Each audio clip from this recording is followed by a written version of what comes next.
അവർ വീണല്ലോ. അയ്യോ എന്ത് പറ്റി? എന്താണ്? എന്താണ്? കുറച്ച് വെള്ളം എടുത്തു. എന്താ? എന്ത് പറ്റി? എന്താണെന്ന് അറിയില്ല, തല ഇറങ്ങി വീണതാ.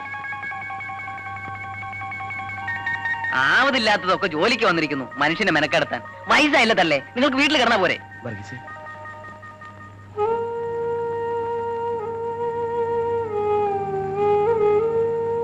ഈ വയസ്സുകാലത്ത് അമ്മ എന്തിനാ ഈ പണിക്കൊക്കെ ഇറങ്ങിയിരിക്കുന്നത്? മക്കളാരുമില്ലേ? ആ ശരി ശരി, നോക്കി നിൽക്കാതെ ജോലിക്ക് പോണം.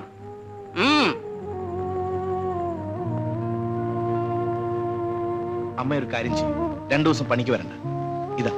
ഇത് പിടിക്കും. വേണ്ട, കടവെന്ന് കരുതിയാ മതി, സാധിക്കുമ്പോ തിരിച്ചു തന്നാ മതി.